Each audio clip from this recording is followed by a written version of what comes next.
वर्तमान समय में सबसे ज्यादा जो साइबर फ्रॉड जो हो रहे हैं वो किस माध्यम से हो रहे हैं और वो कौन से हैं? इन्हें अपना पैसा घुमाने के लिए या पैसे को रोटेट करने के लिए अकाउंटों की जरूरत होती है। तो ऐसी स्थिति में ये सीधे साधे लोगों को या तो बरगलाकर या उनको पैसे का थोड़ा बहुत पैसे का लालच देकर या उनकी जानकारी के बिना उनके कम पढ़े लिखे होने का फायदा उठाकर उनके अकाउंट खुलवाते हैं और अकाउंट खुलवाने का इन अकाउंटों का इस्तेमाल मूल अकाउंट की तरह साइबर फ्रॉड में करते हैं। फुटप्रिंट जरूर छूटते हैं उसमें, बस उनको अलग अलग तरीकों से ट्रेस करना होता है और अपराधी इसमें अपनी जो जानकारी है वो छोड़ के जरूर जाता है। सामान्यतः हम ऐसे समझते हैं, अगर हम फेसबुक चलाते हैं, व्हाट्सएप चलाते हैं या हम यूपीआई भी चलाते हैं तो हमें ऐसा लगता है कि हमारे पास पासवर्ड है तो इसका मतलब हमने अपना ताला ठीक से लगा रखा है। तो क्या ऐसा होता है पासवर्ड ब्रेक भी बड़े आसानी से हो जाती है? देखिए, पासवर्ड ब्रेक करना कोई बहुत बड़ी बात नहीं है। तो यही तरीका साइबर ठग भी यूज करते हैं। ये आपके परिचितों की आवाज में आपको फोन करेंगे कि मेरा मोबाइल खराब हो गया है या मेरा नंबर वो ब्लॉक हो गया है, मैं यहाँ फंस गया हूँ, मुझे इतने इतने पैसों की जरूरत है, आप इस क्यूआर कोड पे या इस नंबर पे फोन पे कर दीजिए। साथ ही साथ एक कोई दो महत्वपूर्ण चीजें बताइए आप, जैसे अगर साइबर फ्रॉड होता है तो सबसे पहले जो विक्टिम है उसको क्या स्टेप लेने? इसमें होता ये है कि आपको डराकर धमकाकर अपने साथ इंगेज करते हैं और आपको आइसोलेट करने की कोशिश करते हैं। देखिए, जब व्यक्ति डर जाता है और वो आइसोलेट हो जाए फिर सामने वाला जो उससे कह रहा है वो उसी के अकॉर्डिंग काम करता है और एट लास्ट इनका पर्पज ये होता है कि अगर सोशल मीडिया का कोई प्लेटफॉर्म हमारा हैक हो जाता है इन्हीं कारणों से, ये सबसे पहले क्या है? हाँ, नमस्कार। मैं गगन शर्मा, बात मुलाकात पॉडकास्ट में फिर से आपका स्वागत है। और आज बात करेंगे क्राइम की, आज बात करेंगे साइबर क्राइम की। और हमारे साथ जो जुड़ने वाले हैं वो चिरपरिचित चेहरा, आप अक्सर उनको न्यूज़पेपर्स में देखते होंगे, क्योंकि साइबर क्राइम में केवल एक ही बात सबसे ज़्यादा महत्वपूर्ण होती है, यदि आपको जानकारी है तो आप किसी भी स्थिति में बच सकते हैं। तो कौन कौन से बचाव हैं, क्या होता है साइबर क्राइम, पूरी जानकारी आज लेते हैं। नगर निरीक्षक शिव प्रताप सिंह राजावत हमारे साथ हैं, जुड़ते हैं शिव प्रताप जी से। शिव प्रताप जी, नमस्कार। धन्यवाद गगन जी। मैं अक्सर देखता हूँ आप एक से एक नए रोजाना खुलासे कर रहे हैं साइबर फ्रॉड को लेकर। सबसे पहले मैं आपसे जानना चाहूँगा कि वास्तव में साइबर क्राइम है क्या कानून की नज़र में? देखिए गगन जी, क्या है कि जैसे जो मूलतः नॉर्मल अपराध होते हैं, मारपीट हुआ, अब जो कि चूंकि टेक्नोलॉजी का युग है तो टेक्नोलॉजी के माध्यम से जो अपराध घटित होते हैं जी, जिसमें अपने मोबाइल, कंप्यूटर, टैबलेट या फिर नेटवर्क, इंटरनेट का इस्तेमाल करके जो अपराध घटित होते हैं जी, वो उनको हम साइबर अपराध की श्रेणी में रख सकते हैं। ये आपके फाइनेंशियल भी हो सकते हैं और नॉन फाइनेंशियल भी हो सकते हैं। जी, फाइनेंशियल अपराध में अगर आपके संग कुछ पैसे की धोखाधड़ी होती है तो वो फाइनेंशियल साइबर फ्रॉड में आते हैं। नॉन फाइनेंशियल में आएंगे आपके किसी को स्टॉक करना, किसी को धमकी देना, इंस्टाग्राम या फेसबुक आईडी के माध्यम से किसी को गलत तरीके से पोर्ट्रे करना या किसी की इमेज खराब करना, तो ये भी एक तरीके से साइबर अपराध में ही आते हैं। वर्तमान समय में सबसे ज़्यादा जो साइबर फ्रॉड जो हो रहे हैं वो किस माध्यम से हो रहे हैं और वो कौन से हैं? देखिए, अभी जैसा कि कुछ दिनों पहले ही आपको विदित हो कि एक केस का खुलासा जो हुआ था उसमें कुछ म्यूल अकाउंट मतलब किराए के अकाउंटों का यूज हुआ है। तो आजकल जो फ्रॉड हो रहे हैं, हर फ्रॉड में एक चीज़ बहुत कॉमन होती है कि इन्हें अपना पैसा घुमाने के लिए या पैसे को रोटेट करने के लिए अकाउंटों की ज़रूरत होती है। तो ऐसी स्थिति में ये सीधे साधे लोगों को या तो बरगलाकर या उनको पैसे का थोड़ा बहुत पैसे का लालच देकर या उनकी जानकारी के बिना उनके कम पढ़े लिखे होने का फ़ायदा उठाकर उनके अकाउंट खुलवाते हैं और अकाउंट खुलवाने के बाद इन अकाउंटों का इस्तेमाल म्यूल अकाउंट की तरह साइबर फ्रॉड में करते हैं। तो ये भी एक तरीके की साइबर धोखाधड़ी है, लेकिन इससे व्यक्ति को जानकारी ना होने के कारण इसमें एट लास्ट उस व्यक्ति की समस्या बढ़ती है जिसके नाम से अकाउंट होता है। तो मैं सबसे पहले तो यही कहना चाहूँगा, क्योंकि लेटेस्ट में भी ये बहुत चल रहा है कि आप अपने जो आईडी कार्ड या अपने जो दस्तावेज हैं वो किसी को ना दें और अपने नाम से जो अकाउंट है खुलवा के किसी और को यूज़ करने के लिए ना दें। मैं अक्सर देखता हूँ आप सोशल मीडिया पर कई सारी अपील करते हैं और कई सारे वीडियोस आपके आते हैं जिनमें यही अपील होती है कि हम कैसे सुरक्षित रहें इन साइबर फ्रॉड से। आज भी मैं पढ़ रहा था, आपने एक बड़ा केस ब्रेक किया है भिंड के तार कहीं ना कहीं बहुत दूर तक जुड़ रहे हैं, राजस्थान और कई अन्य जिलों पर से लोग जुड़ रहे थे उस केस से। तो आपके लिए वो केस क्या था, थोड़ा बता पाएंगे क्या उसके बारे में? देखिए, इसमें क्या था कि कुछ जो लड़के थे राजस्थान के, वो यहाँ भिंड के कुछ एजेंट बना के रखे थे उन्होंने अपने, जिनको मीडिएटर बोल रहे हैं या एजेंट बोल रहे हैं, या इनके माध्यमों से यहाँ के लोगों के अकाउंट खरीदते थे। और उन अकाउंटों का इस्तेमाल फिर जे साइबर फ्रॉड, जैसे कि ऑनलाइन गेमिंग या सेक्सटॉर्शन या digital arrest, OTP fraud, credit card fraud, इनमें ये इसका इस्तेमाल कर रहे थे। तो जब सूचना मिली, फरियादी आया, जब उसने हमको सूचित किया कि हम मेरे संग सर ऐसे ऐसे फ्रॉड हुआ है, और उस फरियादी को भी जब बैंक में जाकर उसने अपने अकाउंट से रिलेटेड जानकारी प्राप्त की, तो उसके अकाउंट में पिछले 3 माह में 1 से 1.5 करोड़ रुपए का ट्रांजैक्शन हुआ था। जब उसको इतना बड़ा ट्रांजैक्शन अपने अकाउंट में दिखा, तो उसको कुछ शक हुआ, उसने आकर हमसे संपर्क किया, हमने उसकी पूरी बात को समझा। फिर समझ में आया कि ये किस तरीके से म्यूल अकाउंट का यूज़ करके साइबर फ्रॉड में यूज़ कर रहे हैं। फिर उसकी एफआईआर करने के बाद हमने इसको इन्वेस्टिगेट किया, और इन्वेस्टिगेशन के दौरान हमने 5 लड़कों को पकड़ा। जब उनको पकड़कर उनसे पूछताछ की गई, तो उनके द्वारा ये हमें बताया गया कि ये इन लड़कों से, यहाँ के भिंड के और भी कई लोगों से अकाउंट खरीदते थे, और उन अकाउंट का इस्तेमाल म्यूल अकाउंट की तरह साइबर फ्रॉड में करते थे। और जब ये अकाउंट ब्लॉक हो जाते थे या किसी एजेंसी द्वारा इनको सीज करा दिया जाता था, तो फिर ये इन्हीं लोगों से अन्य लोगों के अकाउंट खरीदते थे, और इसी तरीके से ये अपने कार्य को निरंतर कर रहे थे। अच्छा, इस पूछताछ में एक तथ्य ये भी सामने आया है कि ये उस साइबर फ्रॉड की रकम में से कुछ रकम जो बाहर से इनको फ़ोन आते थे, अभी प्राइमरी फेस ही ये हुआ है कि ये कुछ नंबर बता रहे हैं जो इंटरनेशनल नंबर है, उनके संबंध में अभी जांच चल रही है। तो हो सकता है कि इसके तार इंटरनेशनल भी जुड़े, या फिर यहाँ के ही कोई व्यक्ति है जो इंटरनेशनल नंबरों का इस्तेमाल करके इस साइबर फ्रॉड को अंजाम दे रहे हैं। आपकी जो कार्य पद्धति है, जो क्रियाकलाप हैं आपके, उसके लिए अभी आपको हाल ही में डीजीपी महोदय मध्य प्रदेश द्वारा आपको सम्मानित भी किया गया है। जी, तो आपको बहुत बहुत शुभकामनाएं, बहुत बहुत बधाई। धन्यवाद। थोड़ी अंदर की बात पूछता हूँ मैं, साइबर जो फ्रॉड होते हैं, केसेस होते हैं, उनको ब्रेक कैसे करते हैं? क्या देखिए, प्रक्रिया होती है? अगर आप साधारण भाषा में बता पाएं हम सबको। अब वही मैं आपसे कहना चाहूँगा, मतलब जितना बता सकता हूँ मैं वो आपको बताता हूँ। हर केस एक नए तरीके का होता है, और हर केस में ब्रेक थ्रू अलग तरीके से मिलता है। देखिए, कई बार क्या होता है कि इस तरीके के केस क्रैक करने के लिए हमें ट्रेनिंग दी जाती है, परंतु मैं ये मानता हूँ कि सबसे बड़ी जो ट्रेनिंग होती है वो फील्ड में मिलती है, क्योंकि हर केस अपने आप में नया होता है। जैसे कि मैं एक एग्जांपल आपको देता हूँ, कुछ साल पहले एक केस क्रैक किया था। उसमें एक युवती के संग शादी का झांसा देकर एक एनआरआई बन के उससे 4.5 लाख रुपए के करीबन उससे फ्रॉड किया गया था। जब उस केस पर हम काम कर रहे थे, तो उस केस में काम करते करते हमें ये पता चला कि उसमें जो आरोपी है वो इंडियन ना होकर नाइजीरियन मूल का वो है, और दिल्ली में कहीं ये ऑपरेट करते हैं। फिर उस केस में जब इन्वेस्टिगेट किया, तो बहुत सारी चीज़ें ऐसी सीखने को मिली, जैसे कि उसके एड्रेस के संबंध में कोई जानकारी नहीं थी। तो फिर जब उसकी सीडीआर वगैरह एनालाइज की गई, तो उसमें कुछ डिलीवरी पार्टनर्स के नंबर निकले। उन डिलीवरी पार्टनर्स से हमने संपर्क किया, तो उन्होंने हमें ये उसका एड्रेस कंफर्म कराया, क्योंकि डिलीवरी पार्टनर ने बताया कि हमने इस एड्रेस पे ये पार्सल डिलीवर किया था। तो उससे, क्योंकि वो नंबर जो चला रहा था वो यहाँ के किसी व्यक्ति के नाम पे थे, और एड्रेस भी अलग था।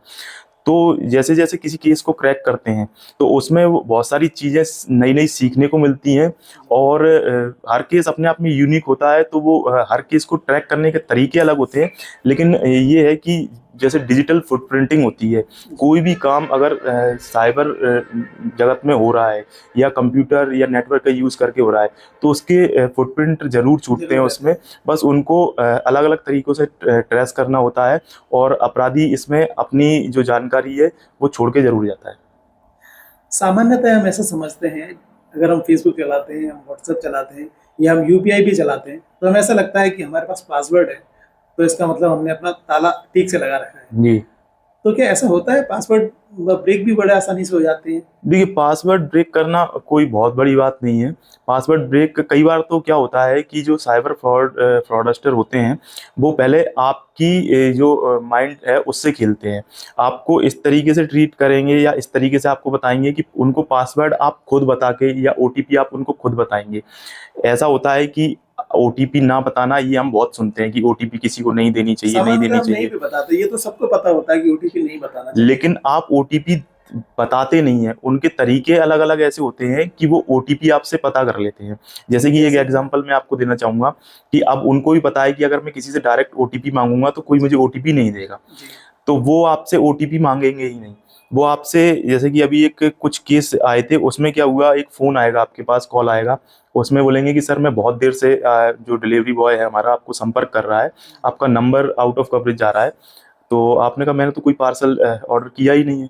तो सर हो सकता है आपके किसी रिलेटिव ने किया हो, और आप इस नंबर पे उसको कॉल कर लीजिए। जी वो जो नंबर बताएंगे उससे पहले एक कोड लिखा होगा, *#22 करके, ऐसा केस, उसके बाद एक नंबर लिखा होगा। आप जैसे ही उस नंबर को डायल करेंगे, आपके फोन कॉल्स और आपके मैसेज उस नंबर पे फॉरवर्ड हो जाएंगे। ओके अब उसको आपसे ओटीपी पूछने की जरूरत ही नहीं है, वो आपके नंबर पर ओटीपी मंगाएगा, तो आपने जो नंबर डायल किया है उस नंबर पर ओटीपी पहुंच जाएगा। अब चूंकि आपका ओटीपी उसको मिल गया है, तो वो आपको ओटीपी जानने की उसके आपसे जरूरत नहीं है, और आपके संग फ्रॉड हो जाएगा। हमें लगता है कि हमारा सब कुछ सेफ चल रहा है, जी लेकिन हमारा ओटीपी पहुंच भी जाता बिल्कुल। है। एक नया अभी शुरू हुआ है, मैंने आपके माध्यम से ही देखा है, एक नया तरह का फ्रॉड होता है। कुछ ऐसे इनविटेशन कार्ड आया, शादियों का दौर है जी और आजकल शादियों में कार्ड्स ऑनलाइन पहुंचाए जा रहे हैं। मैं आज भी पढ़ रहा था न्यूज़पेपर में कि एक खाप पंचायत है, उसने कहा है कि व्हाट्सएप पर ही कार्ड भेजे जाए इस जी तरह का, क्योंकि कुछ ना कहीं बचत होती है, समय जी की जी। भी और धन की भी बचत होती है।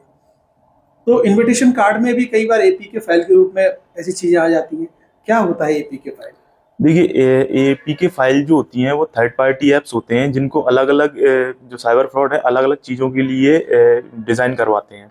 इसमें कुछ आपको वेडिंग कार्ड के रूप में होंगी, कई बार किसान सम्मान निधि या लाडली बहना योजना इस तरीके की होंगी, या अभी एक लेटेस्ट में जो चल रहा है आरटीओ चालान करके बहुत चल आरटीओ रही है। चालान बहुत ज्यादा है। तो ऐसी फाइलों का पर्पस ये रहता है कि जैसे ही आप उसको क्लिक करते हैं, वो आपके सिस्टम में डाउनलोड हो जाती हैं, और आपका मोबाइल का जो डाटा है वो कॉम्प्रोमाइज हो जाता है, और आपका जो मोबाइल है वो हैक्ड हो जाता है। इसमें सबसे ज़्यादा समस्या इसलिए भी आ रही है कि अगर किसी एक आपके परिचित या संबंधित व्यक्ति ने उस एपीके फाइल को खोला, जी तो सबसे पहले आपका व्हाट्सएप हैक होगा। हम्म, अब मेरा कोई परिचित व्यक्ति है, अगर वो मुझे कोई मैसेज करता है तो मैं उस पर भरोसा कर रहा हूँ, तो मैं उसका मैसेज जरूर खोलूंगा। बिल्कुल तो इस तरीके से ये चेन बनती जाती है, क्योंकि मेरे मोबाइल में जो नंबर सेव है उसी नंबर से मुझे कोई मैसेज आया है, तो मैं उस पर भरोसा कर लेता हूँ कि इसने भेजा है, तो कोई साइबर फ्रॉड तो नहीं होगा। जबकि उसका मोबाइल पहले ही साइबर फ्रॉडस्टर ने हैक कर लिया है, और उसी के व्हाट्सएप का यूज करके वो उसके परिचित व्यक्तियों को मैसेज भेज रहा है, जिससे कि वो मैसेज ओपन करने की प्रायोरिटी है जो बढ़ जाए, क्योंकि आप उस पर भरोसा कर रहे हैं, और आप जैसे ही उसको ओपन करते हैं तो ये चेन सिस्टम चालू हो जाता है, और बहुत सारे मोबाइल एक साथ हैक होते हैं। अच्छा, कोई गवर्नमेंट एजेंसी इस तरह का चालान या इस तरह के एपीके फाइल पहुंचाती है क्या? देखिए, गवर्नमेंट एजेंसी कभी एपीके फाइल तो कभी नहीं पहुंचाती है। पहुंचाती है। अगर आपके पास चालान आता है, तो आपके पास किसी गवर्नमेंट की साइट से या किसी गवर्नमेंट के जो रजिस्टर्ड ऑथराइज वो मैसेज ऐप होंगे, उनके माध्यम से आता है। जैसे कि अभी तो गवर्नमेंट ने एक रूल भी निकाल दिया है, जो आपके पास मैसेज आते हैं वो आपको इंडिकेट करते हैं। जैसे अगर किसी मैसेज के लास्ट में पी लिखा है, जी तो वो एक प्रमोशनल मैसेज होगा। अच्छा अगर जी लिखा हुआ है लास्ट में, तो वो गवर्नमेंट की तरफ से भेजा मैसेज ओके होगा। अगर एस लिखा हुआ है तो वो सर्विस मैसेज होंगे। अच्छा और इसी तरीके से अगर उसमें कोई कोई भी लास्ट में इनमें से किसी 3 या 4 वर्ड में से कोई इंडिकेट नहीं करता है, तो आप ये मान लीजिए वो फेक है मैसेज। ओके। तो ये तो आपने बताया कि किस तरीके से हम बच सकते हैं इन एसएमएस से, ये मैसेज आते हैं उनसे। संचार साथी एक ऐप आया है जिसको लेकर अभी कुछ दिनों से थोड़ा सा जी कसम चल रहा था पार्टियों के बीच में। तो क्या है वो संचार साथी, हमें उपयोग करना चाहिए? जी, मेरा तो व्यक्तिगत मानना ये है कि संचार साथी एक होम मिनिस्ट्री के द्वारा लाया गया एक बहुत अच्छा ऐप है। जी इसमें आपको 6 सुविधाएं मिलती हैं, और ये आपकी साइबर सुरक्षा के लिए, साथ ही साथ साइबर रिपोर्टिंग के लिए एक बहुत अच्छा टूल है। देखिए, अभी जैसा कि आपने बताया कि कुछ कंट्रोवर्सी भी हुई थी संचार साथी को लेके, जी तो अब गवर्नमेंट ने भी कह दिया है कि वो ऑप्शनल है, आप चाहें तो करें अपने मोबाइल में इंस्टॉल, और ना चाहें तो ना करें। परंतु मेरा व्यक्तिगत मानना ये है कि संचार साथी एक अच्छा माध्यम है साइबर फ्रॉड से बचने के लिए और साइबर रिपोर्टिंग के लिए, और सभी को इसका इस्तेमाल करना चाहिए। आप काफ़ी लंबे समय से मैं देख रहा हूँ साइबर एक्सपर्ट के रूप में यहाँ पर काम कर रहे हैं और कई सारे केसेस को ब्रेक भी कर रहे हैं। मैं केवल जानकारी के लिए पूछना चाह रहा था कि जो परेशान लोग हैं जो आपके पास आते हैं, उनमें से महिला और पुरुषों की संख्या में कुछ ऐसा है कि महिलाएं भी आती हैं और पुरुष भी आते हैं? साइबर फ्रॉड मतलब महिलाओं के साथ भी होते हैं कि ऐसे कोई केसेस आते हैं आपके पास? जी बिल्कुल आते हैं। और मैं किसी का नाम लिए बिना मैं आपसे बताऊं कि महिलाओं के संग जब साइबर फ्रॉड होते हैं तो वो उनकी जो इंटेंसिटी है वो ज़्यादा हाई होती है, क्योंकि महिलाएं उस चीज़ को इतनी आसानी से हैंडल नहीं कर पाती। कई बार वो बहुत सारी चीज़ें, या कोई साइबर फ्रॉड होता है तो कुछ धन अगर गंवा देती हैं तो वो पैनिक ज़्यादा होती हैं। और उसके अलावा उनको डील करने में इसलिए भी समस्या आती है कि कहीं से उन्होंने पैसा मांग के किसी अपने रिश्तेदार से उधार लेके इन साइबर फ्रॉड को दे दिया होता है, तो उनको ये डर ज़्यादा रहता है कि साइबर ठगी तो हो ही गई है, अगर ये चीज़ घर पे पता चलेगी तो मेरे घर पे भी जो माहौल है वो ख़राब होगा। तो फिर उनको डील करने के लिए उनको समझाया जाता है कि नहीं, आपके घर तक ये बात नहीं पहुंचाएंगी, परंतु इसकी रिपोर्टिंग ज़रूरी है, क्योंकि जब तक आप रिपोर्टिंग नहीं करेंगे तो उसमें आगे की प्रक्रिया फॉलो करना कठिन होगा। तो और साथ ही साथ ये भी है कि जैसे मैंने आपको अभी कुछ देर पहले एक एग्जांपल दिया था कि शादी का झांसा देकर उससे 4.5 लाख रुपए का फ्रॉड किया था। इसी तरीके से लेटेस्ट में एक केस ऐसा ही आया था। उसमें इंस्टाग्राम पर एक युवती को एक रिक्वेस्ट आती है, उसमें कुछ दिनों तक उनकी बातचीत भी हुई। उसने अपने आप को बताया कि मैं यूके में सेटल्ड एक डॉक्टर हूँ, और शादी के लिए उसको प्रपोज किया। तो युवती उसकी बातों में आ गई, कुछ दिनों तक इनकी बात हुई, वीडियो कॉल हुए। उन वीडियो कॉल्स की रिकॉर्डिंग उसने अपने पास कर ली। अब उन वीडियो कॉल्स की में जो भी उनकी वार्तालाप हुई हो या जैसे भी स्थिति हो, उसकी वजह से फिर वो उसको ब्लैकमेल करने लगा। काफ़ी दिनों तक तो उस युवती ने अपने स्तर पर उसको चीज़ को टैकल करने की कोशिश की, लेकिन जब उसको लगा कि मैं अब नहीं कर सकती, फिर वो यहाँ रिपोर्टिंग के लिए आई। उसकी एफआईआर की गई है, उसमें इन्वेस्टिगेट किया गया है, और कुछ व्यक्ति चिन्हित हुए हैं जिन पर कार्रवाई जारी है। सामान्य तौर से हम देखें, हम यूथ में भी देख रहे हैं, हम लोग भी कई बार सोशल मीडिया का बहुत ज़्यादा उपयोग करते हैं। फेसबुक हुआ, व्हाट्सएप हुआ, इंस्टाग्राम हुआ, स्नैपचैट से कई सारे ऐसे टूल्स हैं जिन पर हम उपयोग करते हैं। तो ये चीज़ें बहुत कॉमन हो गई हैं और जी सब लोग चलाते भी हैं, लेकिन मुझे लगता है ये भी कहीं ना कहीं सेंसिटिव है। जी। क्या लगता है आपको, हमें फेसबुक चलाते समय क्या क्या सावधानियां रखनी चाहिए? देखिए, मैं ये कहना चाहूँगा, अगर आप डिजिटल क्रिएटर या इन्फ्लुएंसर नहीं है, आप नॉर्मल फेसबुक यूज़ करते हैं अपने दोस्त फ्रेंड्स के लिए, तो सभी लोगों को अपनी जो फेसबुक है उसको लॉक करके रखना चाहिए, अपने फ्रेंड्स को लॉक करके रखना चाहिए। क्योंकि साइबर फ्रॉड डस्टर जो होते हैं वो यही करते हैं कि आपकी फ्रेंड लिस्ट में जाके उनको सर्च करते हैं। ठीक है, जब आपके संग कोई फ्रॉड होता है या किसी तरीके से आपको ब्लैकमेल करने की कोशिश करते हैं तो वो इसी बात की धमकी देते हैं कि हम आपके ये फ्रेंड्स को वो कर देंगे। इसके साथ ही आप सोशल मीडिया पर अपनी निजी लाइफ भी शेयर करते हैं, तो उससे ये भी समझ में आता है कि कौन आपके अपने हैं, उनके कॉन्टैक्ट नंबर, उनकी डिटेल्स, सारी चीज़ें सोशल मीडिया पर अवेलेबल रहती हैं। तो इससे बचने के लिए आपको अपना जो सोशल मीडिया अकाउंट है वो लॉक करके रखना चाहिए। साथ ही साथ मेरी ये सबसे सभी लोगों से सलाह होगी कि प्रत्येक प्रकार का जो सोशल मीडिया प्लेटफॉर्म है अगर आप यूज़ कर रहे हैं तो उसमें आप 2 स्टेप ऑथेंटिकेशन हमेशा ऑन करके रखें। इससे एक सबसे बड़ा फ़ायदा ये है कि बाई चांस अगर कभी ऐसी कोई स्थिति बनी कि आपका अकाउंट हैक हो गया, देखिए डिजिटल एज में ये आपकी एक आइडेंटिटी है। अगर आपके अकाउंट से किसी प्रकार की कोई आपत्तिजनक चीज़ शेयर होती है या कोई ऐसी टिप्पणी होती है तो उसके लिए आप जवाबदार होते हैं। तो 2 स्टेप वेरिफिकेशन से लाभ ये है कि अगर आपका अकाउंट हैक भी हो जाता है उसके बाद भी आपका अकाउंट ईजिली एक्सेसिबल नहीं होगा, जब तक वो 2 स्टेप कोड जो है वो पता नहीं चलेगा, तो उसको हैक करने के बाद भी कोई साइबर फ्रॉड आपके अकाउंट को एक्सेस और यूज़ नहीं कर पाएगा। 2 स्टेप वेरिफिकेशन या ऑथेंटिकेशन के बारे में आप बात कर रहे हैं, तो सामान्यतः आपके पास कई सारे केसेस आते हैं, तो क्या जानकारी है लोगों को 2 स्टेप ऑथेंटिकेशन के बारे में? देखिए, ये जितने भी केस अभी तक आए हैं उसमें हमेशा ये देखा गया है कि उनको या तो जानकारी नहीं थी या जानकारी होने के बाद भी उनके मोबाइलों में वो ऑन नहीं था। ऑन नहीं था। इसी कारण ये जो हैकिंग की समस्या है या सोशल मीडिया प्लेटफॉर्म पर हैं जितने ये हैक्ड हो जाते हैं, तो उसमें यही देखने में आया है कि ज़्यादातर लोगों को जानकारी नहीं है, और जिनको जानकारी है तो थोड़े से आलस के कारण वो कभी उसको ऑन करके नहीं करते रखते। नहीं है।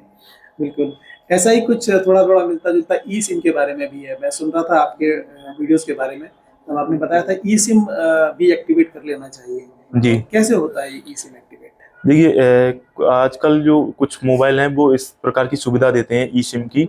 अगर ऐसा नहीं भी है तो एक चीज़ है कि इस एम पिन होता है, जैसे जिस तरीके से मोबाइल में कोड डालते हैं उसी तरीके से आप जब सेटिंग में जाएंगे तो सिम सेटिंग में एक एम पिन, एम सिम या एम पिन करके एक सेटिंग आती है, उसके माध्यम से आप अपनी सिम को भी लॉक कर सकते हैं। इसकी ज़रूरत क्यों पड़ी है या आजकल इसकी ज़रूरत क्यों महसूस हो रही है, ये टर्म्स अभी नया नया चलन में आया है।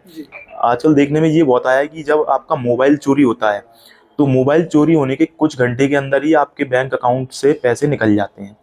ये होता इसलिए है कि जैसे ही आपका मोबाइल चोरी हुआ, अब आपका मोबाइल तो लॉक है, उसमें पासवर्ड डला हुआ है, लेकिन वो आपकी मोबाइल की सिम को निकालेंगे, किसी और मोबाइल में डालेंगे, ओटीपी जनरेट करेंगे और आपके अकाउंट से पैसे निकाल लेंगे। जब आप ओटीपी ना बताने के लिए इतने जतन करते हैं, जब आपकी सिम ही किसी और के हाथों में होगी तो उसको क्या ज़रूरत है आपसे ओटीपी जानने की। तो इसलिए आप जब अगर आप वो कर लेंगे, आप अपनी सिम को लॉक कर लेंगे, तो वो किसी और मोबाइल में जैसे डलेगी तो बिना कोड के वो एक्सेसिबल नहीं होगी, वो काम नहीं करेगी। कुछ ऐसा ही मोबाइल खो जाने पर या फिर चोरी हो जाने पर भी होता है जी जैसे कि कहीं मोबाइल चोरी होता है तो उस केस में भी हैक हो सकता है आपका मोबाइल, मतलब आपका डेटा जा सकता है क्या? जी देखिए, यूपीआई एक्सेस कर सकता है वो? जी बिल्कुल कर सकता है। अगर कैसे कर पाएगा? देखिए क्या है कि जैसे बहुत सारी चीज़ें ऐसी होती हैं कि आपका मोबाइल जैसे अगर उसको मिल गया तो मोबाइल में आपकी सिम तो उसको प्राप्त हो ही गई। जी इसके साथ ही मोबाइल बहुत सारे ऐसे सॉफ्टवेयर आते हैं, बहुत सारे ऐसे टूल होते हैं जिससे वो आपके कोड ब्रेक किए बिना भी आपके मोबाइल में एंटर होके आपके मोबाइल से जानकारी निकाल सकता है। तो उसमें चाहिए क्या होता है, आपका एक नंबर है, नंबर से अटैच आपका अकाउंट नंबर होगा और उसके बाद आपकी जो एटीएम कार्ड है उसके लास्ट के चार जो डिजिट हैं वो इजीली एक्सेस या इजीली मिल जाते हैं उनको। तो उसके माध्यम से वो आपका यूपीआई क्रिएट कर सकता है और यूपीआई फ्रॉड आपके संग हो सकता है।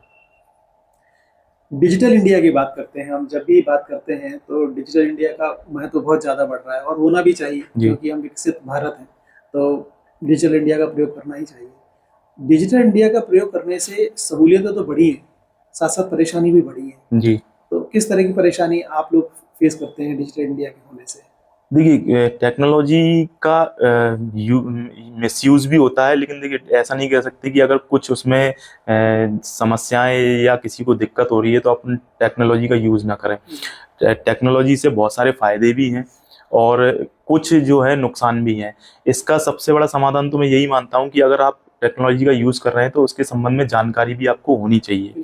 डिजिटल इंडिया ने बहुत सारी चीज़ें आपको ऐसी दी हैं, जैसे आप रेलवे बुकिंग बहुत इजी हो गई है, फंड ट्रांसफ़र इजी हो गया है, या बहुत सारी चीज़ें हैं जो आप अब मोबाइल के माध्यम से ही कर लेते हैं, जिसके लिए आपको पहले घंटों लाइन में लगना पड़ता था। तो ऐसा नहीं है, इससे बहुत इजी लाइफ हुई है। बस आपको ये ध्यान रखना है कि डिजिटल होने के साथ साथ आपको अवेयर भी होना है। अगर आप अवेयर हैं, आप जागरूक हैं, तो आपके लिए एक वरदान है डिजिटल इंडिया। विज्ञान के चमत्कार जो हम बचपन में पढ़ते थे वैसा ही कुछ है। अच्छा, सोशल मीडिया की हम लोग बात कर रहे हैं, अगर सोशल मीडिया का कोई प्लेटफॉर्म हमारा हैक हो जाता है किन्हीं कारणों से, सबसे पहले क्या करना चाहिए? देखिए जो भारत सरकार है उसने इन सब चीज़ों के लिए अब बहुत अच्छे कदम उठाए हैं। जैसे कि आप अगर आपके संग कोई साइबर फ्रॉड या आपका व्हाट्सएप या कोई सोशल मीडिया प्लेटफॉर्म हैक होता है तो सबसे पहले तो आपको यही करना है कि आप उसकी रिपोर्टिंग करें cybercrime.gov.in पर या 1930 पर। इसके साथ ही अब जो सोशल मीडिया प्लेटफॉर्म है वो भी इस बात के प्रति जागरूक हैं कि ये चीज़ें बहुत बढ़ रही हैं, साइबर अपराध बढ़ रहा है, तो वो इस चीज़ को भी मॉनिटर करते हैं। अगर आपका अकाउंट हैक होता है तो आप उस साइट पर जाकर, जैसे कि अगर इंस्टाग्राम का हुआ है आपका या फेसबुक हुआ है, तो आप उसमें जैसे www.instagram.com/hack करके एक वो होता है, उसमें जाकर आप अपनी रिपोर्टिंग करेंगे तो उसमें उससे क्या होता है, वो आपका तत्काल में आपका अकाउंट फ्रीज करेगा। फिर वो आपको मॉनिटर करेंगे कि भाई अगर आपका अकाउंट हैक हुआ है तो फिर आपको 24 घंटे या 48 घंटे में उसको रिकवर करने का चांस रहेगा, आप उसको रिकवर कर सकते हैं। लेकिन जब भी ऐसी कोई चीज़ होती है तो सबसे पहली चीज़ जो है, आपको रिपोर्टिंग तत्काल करनी चाहिए कई बार ऐसा भी होता है कि आपके संग कोई साइबर फ्रॉड हुआ, उसमें आपकी रकम नहीं गई या आपके संग कुछ ऐसा हो नहीं पाया, सिर्फ अटेम्प्ट हुआ। तो मैं तो ये कहूँगा कि आपको अगर आपके संग साइबर फ्रॉड का अटेम्प्ट भी होता है तो आप उसको भी रिपोर्ट करिए, क्योंकि इसका एक सेंट्रलाइज्ड डाटा तैयार हो रहा है और अभी ये चीज़ें शुरुआती स्टेज में हैं। लेकिन जब आप रिपोर्टिंग करेंगे, एक डाटा तैयार होगा, एक डाटाबेस तैयार होगा, तो बाद में इन साइबर फ्रॉड्स को पकड़ने में और इन साइबर क्राइम से डील करने में बहुत आसानी होगी। बहुत सही बात हो रही है साइबर क्राइम की। आम लोगों को क्या मतलब कौन कौन सी ऐसी धाराएं हैं जो हमें पता होना चाहिए, आम व्यक्तियों को पता होना चाहिए, जो साइबर फ्रॉड के अंतर्गत आती हैं? देखिए, साइबर फ्रॉड के अंदर जैसा कि मैंने बताया कि अगर आपको फ्रॉड हुआ है, फाइनेंशियल फ्रॉड हुआ है, तो वो बीएनएस में भी कवर होती हैं। इसके साथ साथ आईटी एक्ट में भी उसका कवर करते हैं हम।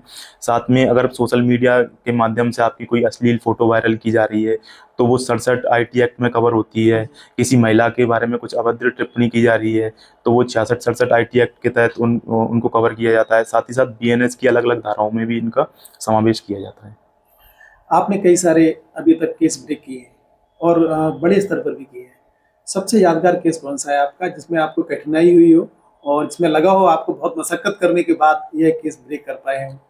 ये मैंने जो शुरुआत में चर्चा की थी वो उस युवती के केस की, जिसमें शादी का झांसा देकर उससे 4-4.5 लाख का फ्रॉड हुआ था। उस केस में हमारे पास कुछ नहीं था, सिर्फ एक नंबर था और उसने हमें ये बताया था कि ये व्यक्ति ने मुझे फ़ोन करके ये बताया था कि मैं एयरपोर्ट में फंस गया हूँ और कस्टम वालों ने मुझे पकड़ लिया और मुझे छोड़ने की एवज में वो पैसे मांग रहे हैं। तो उसमें हम ज़ीरो पे थे, लेकिन जब उस केस को ट्रैक करना हमने शुरू किया तो उसमें कई दिनों तक हमने यूपी, दिल्ली यहाँ पर स्टे किया, यहाँ कैंप किया। साथ ही साथ उस केस के दौरान ही बहुत सारी नई चीज़ें सीखने को मिली।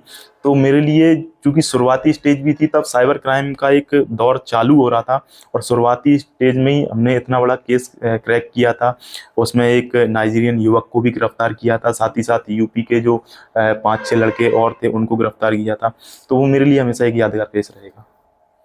निश्चित रूप से कुछ ऐसे क्रियाकर्म होते हैं जो हमें अगर लगता है कि वास्तव में बहुत महत्वपूर्ण है तो याद तो रहते ही हैं वो। अच्छा, ऑनलाइन शॉपिंग की बात करते हैं। मैंने आपसे एक प्रश्न भी पूछा था महिलाओं के बारे में, ज़्यादा जल्दी वो अट्रैक्ट हो जाते हैं ऑनलाइन शॉपिंग के लिए। जी। तो वो करते ऑनलाइन शॉपिंग अगर हम कर रहे हैं तो हमें क्या क्या सावधानियां रखनी चाहिए? देखिए, कैसे हम पहचान पाते हैं? कई बार फेसबुक पर भी चलाते हैं, स्क्रॉल करते हैं तो ऐसे ऑप्शन आ जाते हैं, ये फेसबुक जैसे फ्लिपकार्ट आ जाता है या अमेजन आ जाता है, जी। तो कैसे जान पाएंगे हम कि वो फेक है या फिर ओरिजिनल है? देखिए, ये समस्याएं जैसा कि आपने बताया कि हाँ महिलाओं के संग ज़्यादा हो सकती हैं, क्योंकि अभी बीच में ही कुछ एक दो केस ऐसे आए थे जिसमें क्या होता है आजकल। ये तो हो गया कि फेसबुक और उसके माध्यम से, आजकल मैंने ये देखा है कि लोग व्हाट्सएप पे भी एक ग्रुप बना लिया है, वो अपनी मार्केटिंग उस ग्रुप के माध्यम से कर रहे हैं। जैसे कुछ कपड़ों की शॉप है तो उनका एक ग्रुप बना हुआ है, या फिर अभी मैं जिस जिम में जाता हूँ वहाँ उस जिम के ओनर हैं, उनके संग एक फ्रॉड हुआ था प्रोटीन के नाम पर। उन्होंने प्रोटीन परचेज करने के लिए किसी ऐसी ही साइट से वो कर लिया था।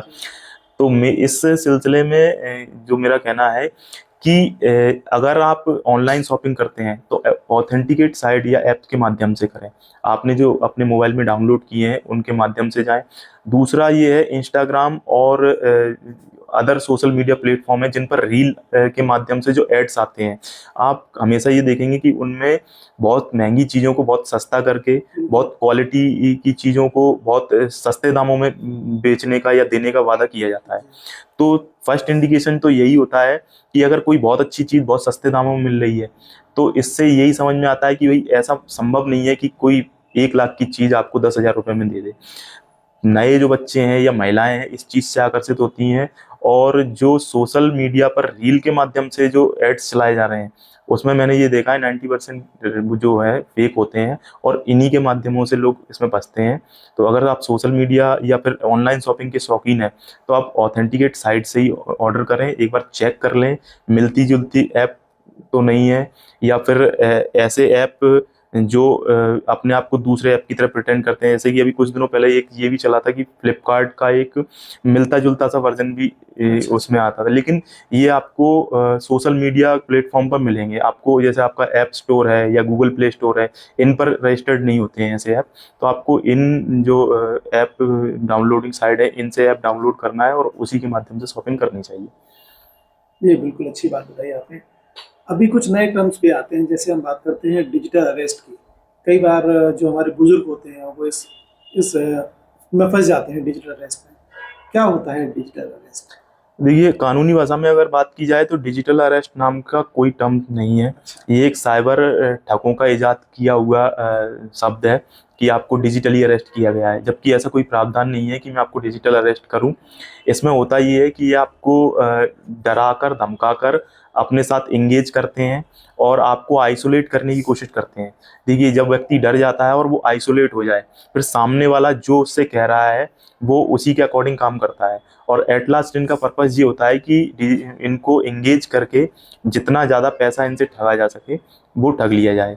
कुछ दिनों पहले एक पार्सल फ्रॉड चला था, जिसमें कि उनका ये कहना होता था साइबर फ्रॉडस्टर का कि आपने आपके नाम का एक पार्सल भेजा गया है जिसमें ड्रग्स हैं या जिसमें इलीगल आर्म्स हैं। तो आदमी डर जाता था कि मैंने तो कोई ऐसा पार्सल भेजा ही नहीं है। तो फिर वो आपके आधार कार्ड की, आपके ड्राइविंग लाइसेंस की डिटेल आपको बताते हैं। अच्छा, यहाँ मैं एक चीज़ और जोड़ना चाहूँगा कि आजकल जो सबसे कीमती चीज़ है वो आपका डाटा है। आप अपने इंडिविजुअल डॉक्यूमेंट जो हैं, ये आपके पर्सनल डॉक्यूमेंट हैं, आप कहीं भी यूज़ करते हैं तो आप ये मान के मत चलिए कि आपका डाटा सेफ है। आप होटल में यूज़ कर रहे हैं, आप बहुत सारी सरकारी योजनाओं में यूज़ कर रहे हैं, आप बुकिंग में यूज़ कर रहे हैं, तो आपका एटीएम कार्ड में एटीएम कार्ड नंबर बता देना या आपका आधार कार्ड नंबर बता देना, वो आपकी डिटेल बता देना, ये आज के ज़माने में कोई बहुत बड़ी बात नहीं है। तो वो इसी तरीके से कन्विंस करते थे कि ये देखिए, ये आपका आधार नंबर है, ये आपका नाम है, ये आपका एड्रेस है। जब इतनी जानकारी सामने से आपको प्राप्त होती है तो आप थोड़ा सा भरोसा करने लगते हैं कि यार कोई सामने बैठा जो व्यक्ति है वो जेन्युइन है। फिर आप उसके अकॉर्डिंग ही काम करने लगते हैं। तो शुरुआत में ऐसे बहुत सारे केस अपने भिंड में भी आए थे, जिनमें से कुछ केस हमने क्रैक भी किए हैं, जिसमें इसी तरीके का पार्सल में ड्रग्स हैं या इलीगल आर्म्स हैं ऐसा बताकर लाखों की ठगी की गई। अभी लेटेस्ट में जो मॉडस ऑपरेंडी अपनाई है इन लोगों ने, उसमें ये करते हैं कि आपको फ़ोन करते हैं कि आप अपने गूगल क्रोम पर अश्लील साइट या पोर्नोग्राफी देख रहे हैं जी। और हम भारत सरकार के फला फला मंत्रालय से बोल रहे हैं, हमने आपके वॉच किया, आपकी इस क्रोम की हिस्ट्री निकाली है, तो आपने ये देखते हुए पाए गए हैं। फिर उसके बाद व्यक्ति कहता नहीं सर मैंने देखा नहीं, मैं पुलिस से बोल रहा हूँ और आपके पास एफआईआर हो गई है, आपकी डिटेल बता देंगे। ऐसे युवकों को डरा धमकाकर कि आपकी सिम का मिसयूज हुआ है, और अब इस तरीके से बहुत ज़्यादा ये डिजिटल अरेस्ट या साइबर ठगी कर रहे हैं।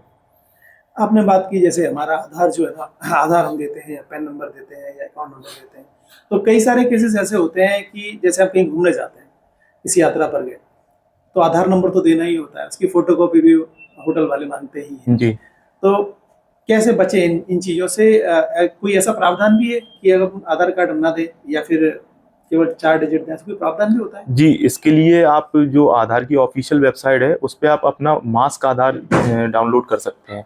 मास्क आधार। जी, इसमें आपका जो आधार कार्ड नंबर है वो ओपन नहीं होता है, आपके आधार कार्ड के लास्ट 4 डिजिट जो होते हैं वो शो होते हैं और ये मान्य है। कई सारे होटल वाले आप देखेंगे कि वो इस चीज़ को बोलते हैं कि आपका आधार में नंबर नहीं दिख रहा है, हम इसको वो नहीं करेंगे। तो चूंकि ये ऑफिशियल साइट से डाउनलोड किया गया है और सरकार द्वारा इसको जारी किया गया है, ये हर जगह मान्य है, और अगर कोई होटल संचालक इसको लेने से इनकार करता है तो आप पुलिस सहायता ले सकते हैं। अच्छा, एक केस आपने और ब्रेक किया था और वो भी काफी बड़ा केस था, और वो था उमरी में शायद एटीएम से संबंधित कोई केस था। जी। उसकी भी काफी चर्चा हुई, काफी सराहना हुई। क्या था वो केस? एटीएम से भी क्या ठगी की जा सकती है? देखिए, वो केस में क्या होता था कि ये कुछ जो अपराधी थे वो ऐसे व्यक्तियों को चिन्हित करते थे जो एटीएम ठीक से ऑपरेट नहीं कर पाते, और उनकी मदद करने के नाम पर वो उनका एटीएम चेंज कर देते थे, और फिर उनको बोलते थे कि आप अपना पिन डाल के देखिए शायद अब निकल आए। वो जब अपना पिन डालकर उसमें निकालने की कोशिश करते थे तब तक उनका एटीएम चेंज हो चुका था, लेकिन इस बीच में वो उनका पिन भी देख लेते थे। अच्छा। और फिर वो कहते थे कि ये सिस्टम आपका जो मशीन है वो खराब है, आप किसी और मशीन पे जाकर उसको यूज़ करिए, और वहां से निकलकर अगले एटीएम में जाकर ये उनके पैसे निकालकर इस तरीके से धोखाधड़ी करते थे। तो इस गैंग के भी हमने 4 सदस्य पकड़े थे, जिनसे हमने लगभग 1-1.5 लाख रुपए से अधिक की रकम बरामद की थी, साथ ही साथ 15 केसों का खुलासा किया था। बहुत बढ़िया, अच्छी बातें हो रही हैं, आपने कई सारी चीज़ें बताई। मैं साइबर एक्सपर्ट शिव प्रताप सिंह जी ये जानना चाहूँगा कि आप कोई साइबर सुरक्षा मंत्र जी जो हम सबको देना चाहें, जी। क्या होगा वो? देखिए, अगर आप डिजिटली एक्टिव हैं, आप फ़ोन पे का यूज़ करते हैं, आप सोशल मीडिया का यूज़ करते हैं, तो सबसे बड़ा मंत्र यही है कि आप जो भी चीज़ देख रहे हैं, पहले रुकिए, उसके बारे में विचार करिए और फिर उसके आगे की कार्रवाई करिए। मतलब उस पे क्लिक करना है, उसको छोड़ना है, उसको एंटर होना है उसमें, या उसको जाने देना है। मतलब साइबर फ्रॉड से बचने के लिए जो मंत्र है वो यही है, रुकें, सोचें, फिर आगे बढ़ें। अच्छा, एक नई चीज़ आई है और अब तो काफ़ी हम सब लोगों के बीच शामिल हो चुकी है वो, हमारे दिनचर्या में भी वो शामिल हो गया है वो टर्म, वो है एआई, जी, आर्टिफिशियल इंटेलिजेंस। जी। क्या प्रभावित कर रही है साइबर क्राइम्स को?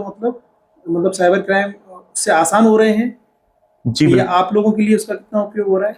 देखिए, जैसा कि बताया, टेक्नोलॉजी हमेशा दो-धारी तलवार के रूप में काम करती है, कि ये इससे बहुत सारे फायदे हैं, बहुत सारी चीज़ों में हमें हेल्प भी कर रही है, लेकिन इस चीज़ का उपयोग जब अपराधी अपने लिए करते हैं, तो वो थोड़ा-सा घातक भी होती है। जैसे एआई का भी जो लेटेस्ट यूज़ जो कर रहे हैं, एक तो वॉइस क्लोनिंग में, कि वॉइस कॉल। आपसे बात हुई, आपका वीडियो कहीं देखा, उसकी क्लोनिंग कर ली, या आपने मैं एक बहुत अच्छा एग्ज़ाम्पल आपको देता हूँ।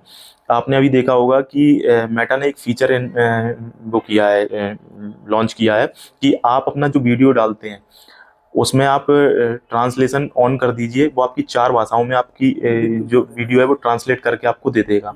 और उस वीडियो में जब आप खुद सुनेंगे तो आपकी भाषा चेंज हुई होगी, स्पेनिश बोल सकते हैं आप, इंग्लिश बोल सकते हैं, पुर्तगाली बोल सकते हैं, लेकिन आपका जो टोन है और आपकी जो आवाज़ है वो बिल्कुल सिमिलर रहती है। तो यही तरीका साइबर ठग भी यूज़ करते हैं। ये आपके परिचितों की आवाज़ में आपको फ़ोन करेंगे कि मेरा मोबाइल ख़राब हो गया है, या मेरा नंबर वो ब्लॉक हो गया है, मैं यहाँ फँस गया हूँ, मुझे इतने-इतने पैसों की ज़रूरत है, आप इस क्यूआर कोड पे या इस नंबर पे फ़ोन पे कर दीजिए। साथ ही साथ एक नया जो तरीका है, उसमें अब तो फ़ोटोज़ के माध्यम से या वीडियोज़ के माध्यम से भी ये हो रहा है कि आपके फ़ोटो का या वीडियो का इस्तेमाल करके वो इस तरीके से दिखा देंगे कि आपका एक्सीडेंट हो गया है, या आपको कहीं पुलिस ने पकड़ के बैठा लिया है, आपके संग मारपीट हो रही है, और फिर आपसे पैसे की डिमांड करेंगे।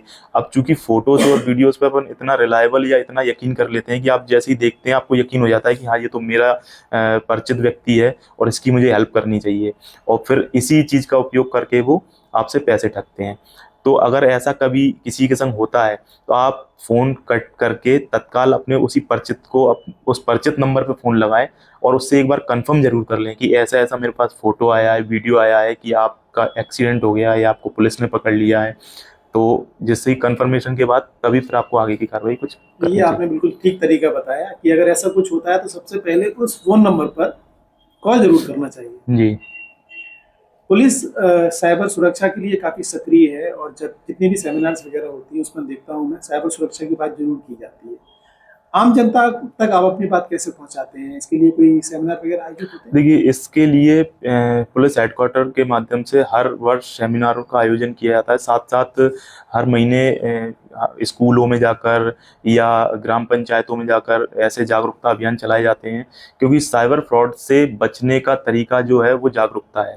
एक बार आपके पास अपराध हो गया, फिर उसको डिटेक्ट कर सकते हैं, जी। लेकिन पुलिस का जो प्रथम काम है वो प्रिवेंशन है। तो हम कोशिश ये करते हैं कि आपको साइबर क्राइम में फँसने से पहले ही प्रिवेंट कर लिया जाए, या आपको उसमें फँसने ही ना दिया जाए। तो इसके लिए जागरूकता अभियान चलाए जाते हैं, और अभी पिछले दिनों भी भिंड पुलिस द्वारा और एमपी पुलिस द्वारा भी साइबर जागरूकता अभियान चलाया गया था, जिसमें बड़े बड़े लेवल पे पूरे एमपी में ही सेमिनार और स्कूली बच्चों के साथ जागरूकता के कार्यक्रम किए गए थे। कोई 2 महत्वपूर्ण चीज़ें बताइए आप, जैसे अगर कोई साइबर फ्रॉड होता है तो सबसे पहले जो विक्टिम है उसको क्या स्टेप लेने चाहिए? सबसे देखिए पहले अगर आप या आपका कोई परिचित साइबर अपराध में फंसता है तो सबसे पहले चूंकि आप थाने जाएंगे या फिर रिपोर्टिंग के लिए जाएंगे, आप कितने दूर हैं या किसी रिमोट एरिया में हैं, सबसे पहले आपको 1930 पे कंप्लेंट करनी चाहिए। कई बार जी, ये साइबर रिपोर्टिंग पोर्टल है और जो है सेंट्रलाइज पोर्टल है। अगर कई बार ये ऐसी शिकायतें आती हैं कि काम नहीं करता क्योंकि एक ही नंबर है और कई जगहों से कॉल आते हैं, बहुत सारी लाइनें बिजी रहती हैं, तो आप अगर मोबाइल या इंटरनेट यूज़ करना जानते हैं तो आप cybercrime.gov.in पर भी अपनी कंप्लेंट कर सकते हैं। और सबसे पहले साइबर फ्रॉड होने पर आपको ये कार्रवाई कर लेनी चाहिए। बहुत बढ़िया, अच्छी बातें बताई आपने। अभी तक हम बात कर रहे थे नगर निरीक्षक पीआई शिव प्रताप सिंह जी से, जी जो एक बहुत बेहतरीन पुलिस अधिकारी हैं और बहुत अच्छा काम कर रहे हैं। अब बात करते हैं शिव प्रताप से केवल। जी पुलिस तो आपका शौक है ही, वो तो आप कर ही रहे हैं लगातार। इसके अलावा आप क्या क्या करना क्या करते हैं, क्या क्या करते हैं, किस तरह से जीवन जीते हैं? आप जब खाली समय मिलता है आपको जी तो आप क्या क्या करना पसंद करते हैं? देखिए, खाली समय में मुझे गाने सुनना और गाना गाने का भी शौक है। जी। इसके साथ ही मैं थोड़ा सा फिटनेस के प्रति थोड़ा सा ज़्यादा आकर्षित हूँ, तो मुझे जिम में जाकर वर्कआउट करना और फिर अगर नौकरी से टाइम मिलता है तो मुझे दोस्तों के संग घूमने फिरने जाने का बहुत शौक है। आप का गांव कौन सा है, मतलब रेजिडेंस आप कहाँ का है? मैं यहाँ मेवाना थाने में जो बारेट गांव है वहाँ से बिलोंग करता हूँ, लेकिन मेरे पिताजी पुलिस सेवा में ही थे, तो कई साल पहले हम लोग ग्वालियर रहने लगे थे। तो वर्तमान में मैं ग्वालियर में ही निवास करता हूँ, लेकिन मेरा पैतृक गांव बारेट है। अच्छा, भिंड की स्थिति क्या है साइबर क्राइम में? मतलब ठीक ठीक है या फिर यहाँ पर ऐसा लगता है कि ज्यादा घटनाएं होती हैं या फिर नहीं होती? नहीं, क्या स्थिति देखिए है? साइबर क्राइम की घटनाएं तो सभी जगह बढ़ रही हैं। ये अब इस पे डिपेंड नहीं करता है कि छोटा जिला है या बड़ा जिला है या लोग पढ़े लिखे हैं या अनपढ़ हैं। साइबर क्रिमिनल हर जगह एक्टिव हो रहे हैं और अलग अलग तरीके से इनका इस्तेमाल करते हैं लोगों का साइबर फ्रॉड के लिए। यहाँ भिंड की अगर मैं साइबर सेल या भिंड पुलिस की बात करूँ साइबर क्राइम के संबंध में, तो मैं ये कहना चाहूँगा भिंड पुलिस की स्थिति बहुत अच्छी है और भिंड पुलिस लगातार अपने आप को अपडेट करती रहती है। क्योंकि मैं आसपास के ज़िलों में भी काम करके आया हूँ, तो मुझे तो ऐसा लगता है कि भिंड पुलिस अभी और ज़िलों से एक प्लस हैंड में ही है और अच्छा इनका रिस्पॉन्स भी रहता है। हमने बहुत सारे साइबर फ्रॉड के केस क्रैक किए हैं और साथ ही यहाँ जो टीम है वो साइबर फ्रॉड को बहुत गंभीरता से लेती है। शुरुआती स्टेज में हम लोगों का ये रहता है कि अगर किसी का पैसा गया है तो सबसे पहले उस पैसे को जहाँ पर वो है उसको वहाँ लीन कराना, होल्ड कराना और फिर फरियादी तक रिटर्न कराना। तो इस मामले में मैं भिंड साइबर सेल को ये कहना चाहूँगा कि बाकी जिलों से अच्छी स्थिति में। लास्ट में मैं एक सवाल पूछ लेता हूँ भिंड के युवाओं के लिए, क्योंकि आप कहीं ना कहीं रोल मॉडल भी हैं। कई बच्चे आपको देखते हैं, आपके साइबर के लिए भी देखते हैं और आपकी जो आप हेल्थ फिटनेस फ्रीक हैं उसके लिए भी देखते हैं। क्या संदेश देना चाहेंगे आप उनके युवाओं को? देखिए, मेरा सबसे यही संदेश होगा भिंड के युवाओं से कि टेक्नोलॉजी का युग है, टेक्नोलॉजी का यूज़ करिए, उसका मिसयूज़ मत करिए। ठीक है, अगर आप टेक्नोलॉजी का यूज़ करते हैं तो ये आपके लिए बहुत फ़ायदेमंद और कारगर है। आप उसका मिसयूज़ करते हैं तो एक ना एक दिन आप कानून की गिरफ्त में ज़रूर आएंगे। अच्छे चीज़ों में अपने समय को लगाइए, कुछ क्रिएटिव करिए। जैसा कि भिंड में देखने को मिलता है, जो भिंड कभी डाकुओं और बीहड़ की वजह से फेमस था, आज भिंड से इतनी प्रतिभाएं निकल रही हैं जो नेशनल और इंटरनेशनल लेवल पे भिंड का नाम रोशन कर रही हैं।